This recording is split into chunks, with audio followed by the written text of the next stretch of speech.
अस्सलाम वालेकुम my dear students, उम्मीद है कि आप सब ठीक होंगे। आज हमारा लेक्चर नंबर 20 है बच्चों, BCom 1 फाइनेंशियल अकाउंटिंग चैप्टर। बच्चों हमने स्टार्ट किया था सिंगल एंट्री सिस्टम। आज के लेक्चर के अंदर बच्चों हम एक्सरसाइज नंबर 9 सॉल्व करेंगे। सबसे पहले हम इसको रीड कर लेते हैं। A retail trade does not keep double entry record. His business balance sheet at 1st January 2005 was as follow। ये उसने बच्चों हमें बैलेंस शीट बना के दे दी हुई है और इसके अंदर बच्चों उसने हमें जो है वो कैपिटल भी बना के दिया हुआ है। कैपिटल हमारे पास है जी 24,000। तो बच्चों इसमें हमारे पास ओपनिंग कैपिटल गिवन है। ये देखिए जी 1 जनवरी 2005 की बैलेंस शीट है, तो वहां पे ये कैपिटल दिया हुआ है। इसका मतलब ये हमारा ओपनिंग कैपिटल है। इसके बाद बच्चों उसने बताया his position at the end of the year 2005 was. ये हमारे पास बच्चों एंडिंग डाटा दिया हुआ है और एंडिंग कैपिटल मिसिंग है, तो उसके लिए हमें बच्चों जो है वो स्टेटमेंट ऑफ अफेयर बनानी पड़ेगी एंडिंग कैपिटल निकालने के लिए। इसके लिए बताया हुआ cash in hand, cash at bank, stock, debtors, furniture, creditors.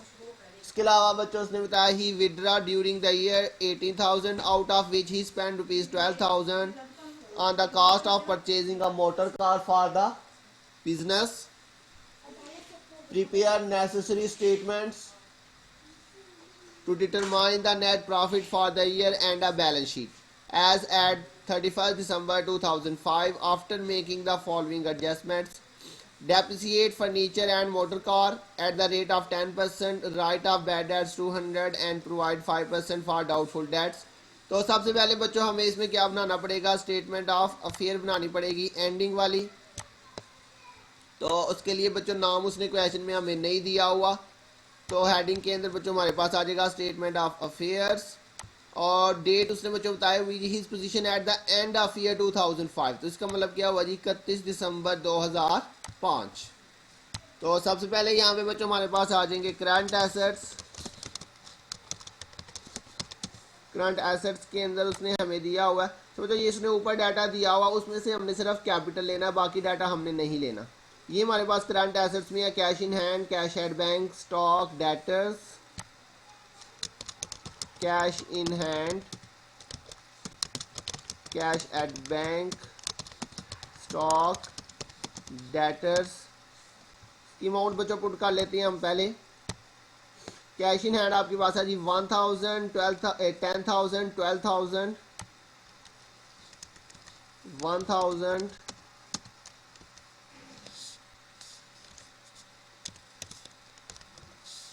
10,000, 12,000। इसके बाद बच्चों डेटर्स है 9200, लेकिन डेटर्स की बच्चों एडजस्टमेंट भी है, तो इसकी अमाउंट पहले लिख लेते हैं 9200 इसकी अमाउंट आपके पास। इसमें से बच्चों हमने क्या करना है, सबसे पहले हमने इसमें से बैड डेट्स जो है वो लेस करनी है। तो बैड डेट्स उसने हमें यहाँ पे नीचे बताए हुए हैं। उसने कहा जी write off bad debts 200 and provide 5% for doubtful debts. तो ये बच्चों बैड डेट्स आपने जो है वो डेटर में से 200 माइनस कर देने हैं सबसे पहले। तो ये आपके पास कितना आ जाएगा 9,000।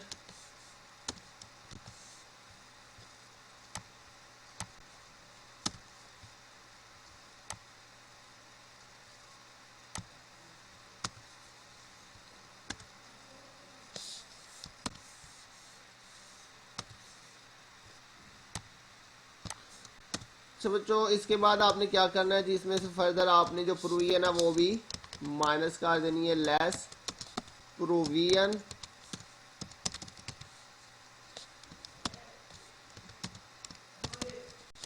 प्रोविजन बच्चों उसने आपको बताई हुई है कितने परसेंट लेनी है, ये इसी के आगे उसने मेंशन किया 5% फॉर डाउटफुल डेट्स। ये लिखा प्रोवाइड 5%, तो ये प्रोवाइड 5% मतलब ये उसकी प्रोविजन है 5%। मैंने आपको बताया था आपने पहले जो है वो बैड डेट्स माइनस करनी है, उसके बाद आपने प्रोविजन लेनी है बच्चों। तो 5% 9,000 के ऊपर आपने कितने परसेंट लेनी है 5/100। तो ये आपके पास बच्चों 450 आ रही है, इसे आपने 9,000 में से क्या कर देना बच्चों माइनस। तो ये माइनस करके आपके पास बच्चों ये वैल्यू आ जाएगी। उसके बाद बच्चों मज़ीद देखते हैं करंट एसेट्स में हमारे पास कुछ भी नहीं है। उसके बाद फर्नीचर है और क्रेडिटर है। तो क्रेडिटर हमारी बच्चों करंट लाइबिलिटी में आ जाता है। करंट लाइबिलिटीज़ के अंदर आ जाएगा क्रेडिटर्स क्रेडिटर की वैल्यू बच्चों आपको गिवन है कितनी, 12,000 इसकी वैल्यू है। और इसके अलावा बच्चों यहाँ पे फिक्स्ड एसेट्स आ जाएंगे। फिक्स्ड एसेट के अंदर उसने आपको दिया हुआ फर्नीचर। फर्नीचर की वैल्यू 3000 है और इसमें बच्चों आपने 10% डेप्रिसिएशन भी लेनी है। ये इसने लिखा हुआ है depreciate furniture and motor car 10%। तो फर्नीचर की वैल्यू बच्चों 3000 है, 3000। और इसमें से आपने बच्चों लेस जो है वो डेप्रिसिएशन भी कर देनी है, 10% डेप्रिसिएशन। जी बच्चों 3000 पे 10% लेंगे तो वो 300 आ जाए। क्लियर हो गया। तो ये माइनस कर देते हैं इसमें से 3000 में से 300, तो ये आपके पास 2700 आ जाएगा। इसके अलावा जो मोटर वैन या मोटर कार की वैल्यू कितनी है ये इसने बच्चों बताया था। He withdraw during the year 18,000 out of which he spend 12,000 on the cost of purchasing a motor car. ये जो 18,000 विड्रा किया था जिसमें से 12,000 रुपये की हमने मोटर कार परचेज कर ली थी। तो 12,000 बच्चों हमारे पास मोटर कार की वैल्यू आ जाएगी। और इस पे भी आपने जो है वो 10% डेप्रिसिएशन माइनस कर देनी है। लेस इसका भी बच्चों 10% लेंगे तो वो कितना आ जाएगा, 1200।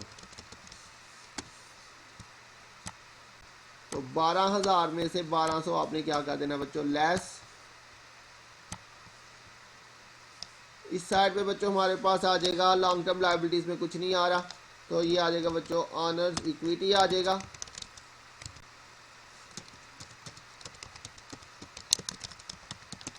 ऑनर्स इक्विटी के अंदर बच्चों कैपिटल आ जाएगा जो कि हमने कैलकुलेट करना है। इसका टोटल कर लेते हैं बच्चों एसेट साइड का।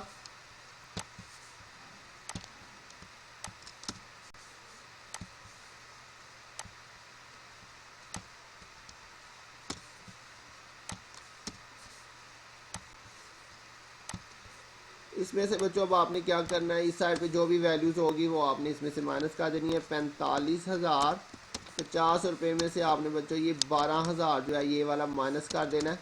तो ये आपके पास बच्चों एंडिंग कैपिटल आ जाएगा। अब यहाँ पे हमारे पास आ जाएगा बच्चों सबसे पहले एंडिंग कैपिटल 33,050 रुपये। इसमें आपने बच्चों क्या करना है, ऐड कर लेना ड्राइंग्स बच्चों कितनी आ जाएगी ये उसने आपको यहाँ पे बच्चों देखे बताया था।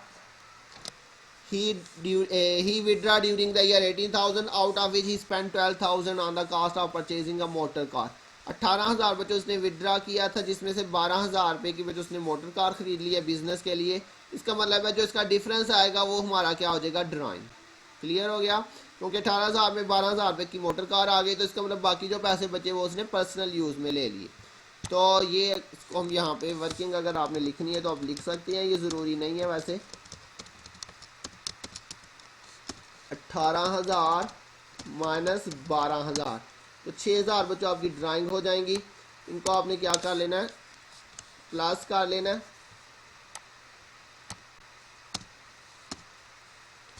ये आ जाएगा आपके पास 33,050 प्लस 6,000। तो ये आपके पास बच्चों इसमें देखती हैं उसने आपको फ्रेश कैपिटल दिया है या नहीं। तो फ्रेश कैपिटल उसने बच्चों हमें नहीं दिया हुआ, क्वेश्चन के अंदर फ्रेश कैपिटल नहीं है। तो ये आपके पास बच्चों अनएडजस्टेड कैपिटल आता था, लेकिन चूंकि फ्रेश कैपिटल नहीं इसलिए हम इसी को क्या लिख लेते हैं, एडजस्टेड कैपिटल। और इसमें से आपने बच्चों क्या करना है, लेस ओपनिंग कैपिटल कर देना है। ओपनिंग कैपिटल कितना बच्चों, ये इसने क्वेश्चन में हमें बैलेंस शीट में यहाँ पे बताया हुआ था। ये बच्चों बैलेंस शीट थी 1 जनवरी 2005, यहाँ पे कैपिटल दिया था 24,000। तो ये हमारा बच्चों ओपनिंग कैपिटल हो जाएगा।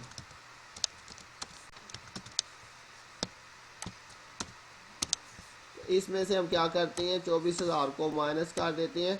तो ये आपके पास बच्चों प्लस के अंदर आंसर आ रहा है, तो इसका मतलब ये हमारा क्या हुआ, प्रॉफिट हुआ। ये होगा प्रॉफिट ड्यूरिंग पीरियड।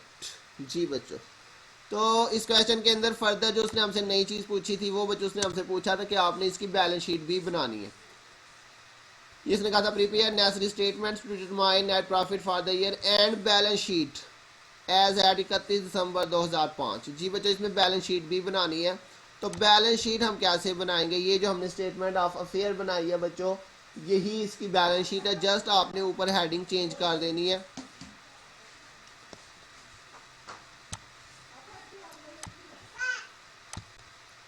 जी बच्चों, लेकिन आपने ये स्टेटमेंट ऑफ अफेयर सेपरेट से बनानी है और बैलेंस शीट जो है वो आपको सेपरेट बनानी पड़ेगी, लेकिन बिल्कुल वो सेम बनेगी।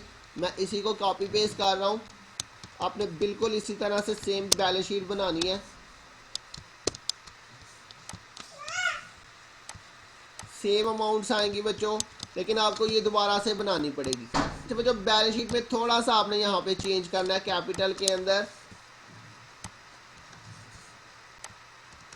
इसका कैपिटल हम यहाँ से रिवर्स करके नहीं निकालेंगे, बल्कि यहाँ पे हम कैपिटल बैलेंस शीट के अंदर जो यहाँ पे स्टेटमेंट ऑफ अफेयर की जगह पे हम हेडिंग लिख देंगे बैलेंस शीट। बाकी आपने सेम टू सेम उधर से कॉपी पेस्ट कर लेना इसको। अच्छा बच्चों, यहाँ पे क्या चेंज करेंगे, यहाँ पे आपने जो कैपिटल है वो आपने इसका डिफरेंस लेके नहीं निकालना है। यहाँ पे आपको लिखना पड़ेगा सबसे पहले ओपनिंग कैपिटल। क्या लिखना है आपने बच्चों, ओपनिंग कैपिटल। ओपनिंग कैपिटल जो क्वेश्चन के अंदर गिवन था हमें,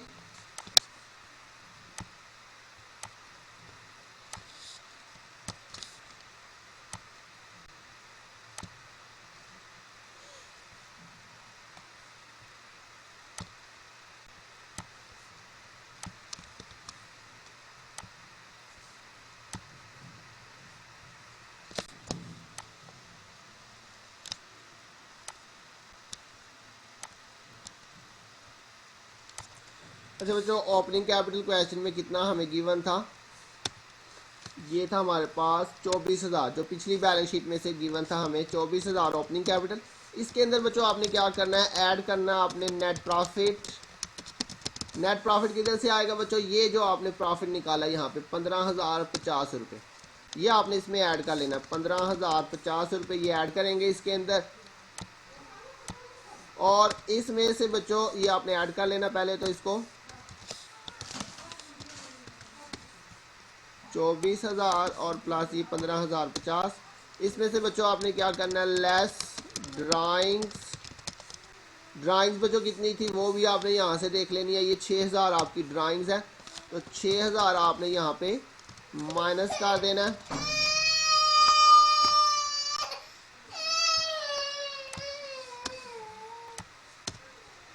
इसको बच्चों आपने यहाँ पे क्या करना है, लेस। जी बच्चों, तो ये बैलेंस शीट में और स्टेटमेंट ऑफ अफेयर में फ़र्क आएगा।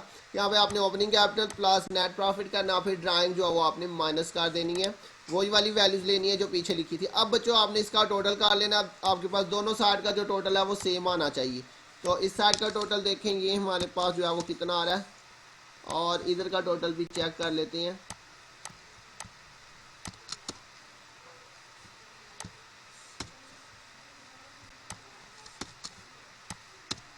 तो ये देखिए बच्चों, दोनों साइड का बिल्कुल सेम टोटल आ रहा है। इसका मतलब हमारी बैलेंस शीट भी जो है वो बिल्कुल ठीक बन गई है। तो जी बच्चों, इस क्वेश्चन में यही नई चीज़ थी कि उसने आपसे बैलेंस शीट भी पूछी थी, लेकिन बैलेंस शीट के अंदर कोई नया पॉइंट नहीं, सिर्फ यहाँ पे मैंने आपको बताया आपने ये चेंजेस करनी है। मुझे उम्मीद है बच्चों आपको समझ आ गई होगी। अगर किसी पॉइंट की नहीं समझ आई तो ज़रूर पूछिएगा। अपना ध्यान रखिएगा, बहुत जल्द मिलेंगे नेक्स्ट लेक्चर के साथ। तब तक के लिए अल्लाह हाफिज़।